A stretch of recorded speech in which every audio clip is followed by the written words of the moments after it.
Михайлов.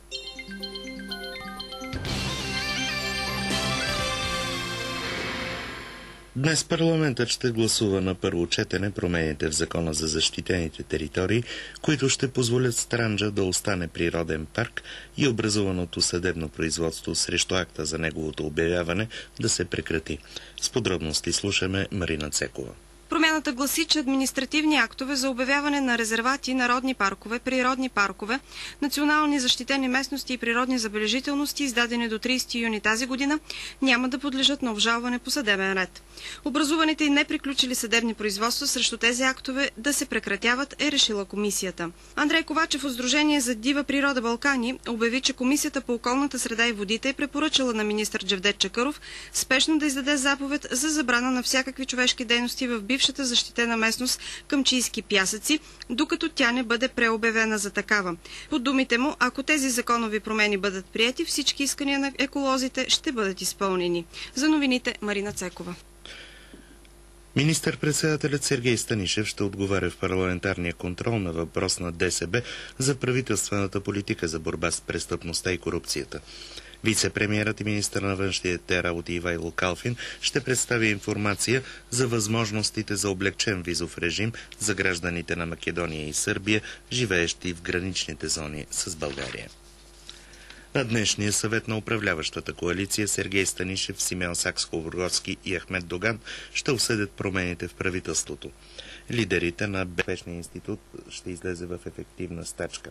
Вчера протестиращите и новия председател на борда на директорите и заместник-министър Матей Матеев се споразумяха за повишаване на заплатите и заплащане на тежките случаи от Здравното министерство.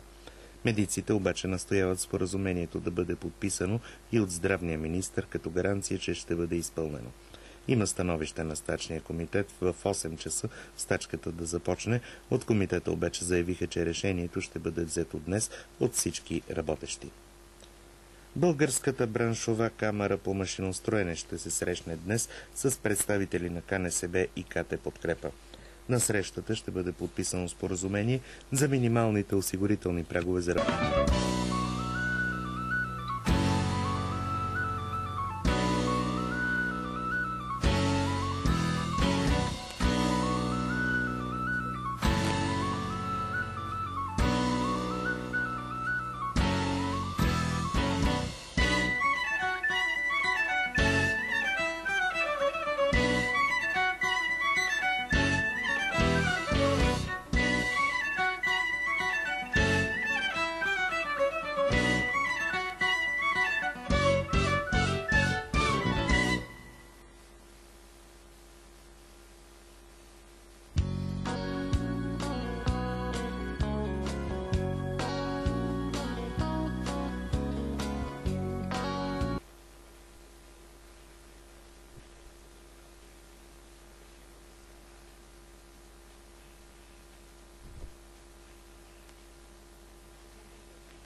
мл прясно мляко, 1 яйце, 2 супени лъжици нишесте, 3 супени лъжици захар, ванилия.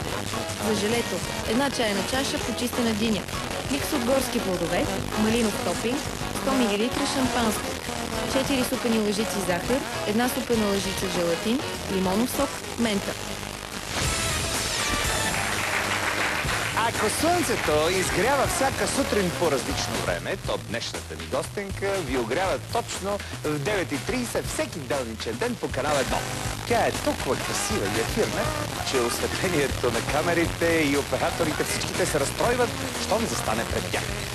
Сега е време да се помоля на всички кулинарни богове